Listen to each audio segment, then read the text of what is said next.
All right, good morning, guys. We are on page 63 in our workbook, and we are doing Student Activity Sheet 2, Exploring Transformations to Fit Data today, and then you will have 3 more practice questions at the end of this lesson on Agile Mind. Okay, so today's lesson is very important to know for the remainder of the week. So today's lesson, we're going to be skipping around, okay? So pay close attention and follow me wherever I direct you. All right, so number 1 says, sketch the graph of f of x equals x squared. What is the curve of this graph called? So anytime we see f of x, you know that we say y equals, and our function is x squared. I have drilled this. X squared is a quadratic function. Okay? So, I'm going to draw the quadratic, and I'm going to try to draw it pretty accurate.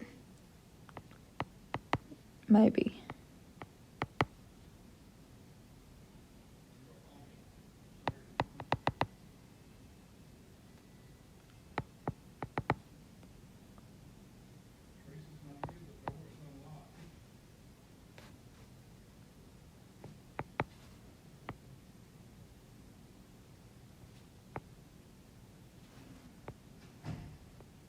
All right, there's my graph. It's kind of good, kind of bad. But what is this called?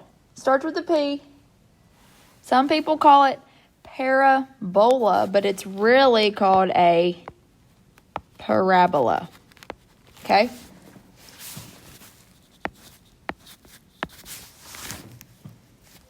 All right, so the reason we're asking what x squared is because today we are going to deal mainly with transforming quadratic functions, okay? So I want you to flip over to page 66 in your workbook, and on Agile Mind, I want you to go to page 6. Once you are on page 6, it brings up this page, okay? It says, to help you describe the relationship between the 2 ball bounce graphs, okay, so that's what the demonstration is. Take a few minutes to review what you learned in Algebra 1 about reflections, vertical stretches and shrinks, and vertical shifts. Use this animation to explore how changes in A and C affect the graph of y equals ax squared plus c. Okay, so we are on number 6. And right now, I am just going to talk. And in a second, we will write what I'm saying in words so you have it. All right. So, y equals ax squared plus c is the same thing as y equals a times x squared plus c. Okay? So, make sure you write that down above that function rule on number 10. All right. I want you to look at A. A is in front of this X right here. Okay? Now, watch what I do when I make A go greater than 1. When A is greater than 1, you notice that the graph is more narrow. It becomes taller. Okay? Now, I'm going to go back to 1 where I started. If I go between 0 and 1, my graph is wider than what it was originally.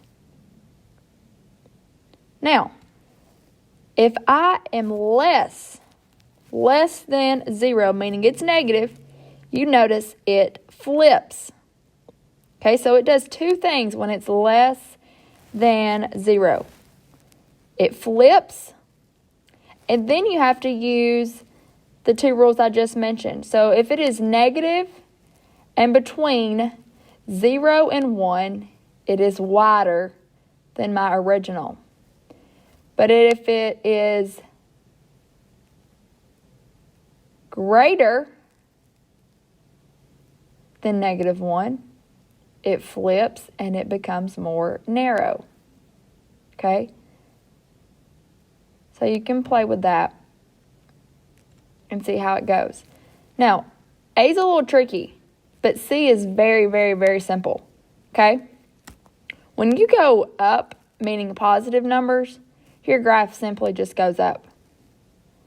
If I start going down past 0, it's just